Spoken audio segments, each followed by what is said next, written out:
ایک بہت بڑے محدث گزرے ہیں جن کا نام ہے حضرت ابو زرعہ، بہت بڑے محدث، حدیث کے پڑھانے والے، سینکڑوں ان کے شاگرد۔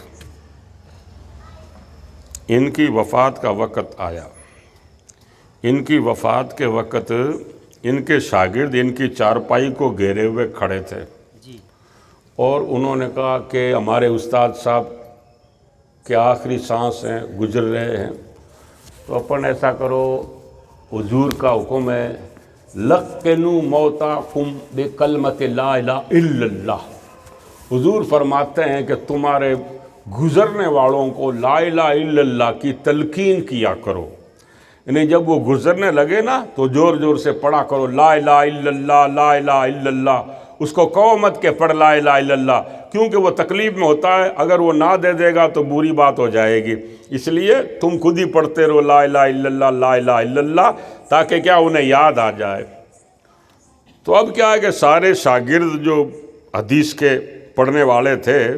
وہ سب اپنے استاد کے سامنے کھڑے تھے اور استاد کا انتقال ہو رہا تھا، تو شاگردوں نے کہا کہ ہم ہمارے استاد کو تلقین کیسے کریں، یعنی ہم ان کو ہمارے استاد کو کیسے بتائیں کہ لا الہ الا اللہ، لا الہ الا اللہ، بے ادبی ہو جائے گی۔ تو ان شاگردوں نے مشورہ کیا کہ اپن ایسا کرو، ان کو تلقین مت کرو، بلکہ ان سے وہ حدیث جس حدیث میں ایسا حکم آیا ہے تو وہ حدیث ان کے سامنے پڑھتے ہیں، تو آپ نے یہ حدیث ہمیں سکھائی ہے، بتائی ہے، تو اپن ان کو وہ حدیث سناتے ہیں، یہ کہہ کر کے کہ حضرت ہم حدیث سنا رہے ہیں، کوئی غلطی ہو جائے تو بتا دینا، تو ان کو لا الہ الا اللہ یاد آ جائے گا۔ تو انہوں لا الہ الا اللہ والی حدیث انہوں نے اپنے استاد کو سنانی شروع کی۔ تو وہ حدیث کیا پہلے آپ سن لو۔ قال رسول اللہ صلی اللہ علیہ وسلم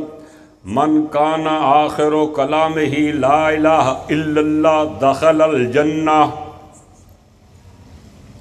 اس حدیث کا مطلب یہ ہے کہ راوی کہتے ہیں کہ رسول اللہ نے فرمایا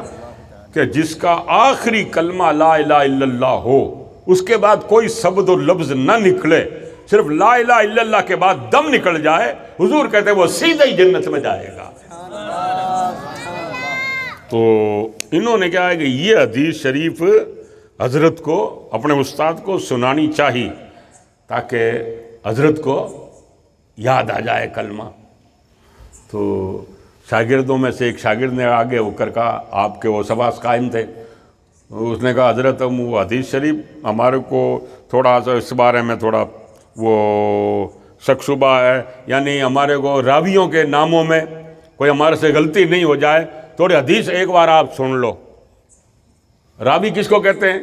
راوی کہتے ہیں جس نے یہ بات بیان کی اور جس نے حضور سے سنی، سمجھ رہے ہو؟ اور پھر کیا ہے کہ اس نے اکیلے نے نہیں سنی بلکہ 3-4 مانس اور بیچ میں آئے، جیسے انہوں نے کہا انہوں نے اس سے سنی، انہوں نے اس سے سنی، انہوں نے اس سے سنی، انہوں نے اس سے سنی، انہوں نے حضور سے سنی، یعنی 4-5 بیچ میں، اور صحابی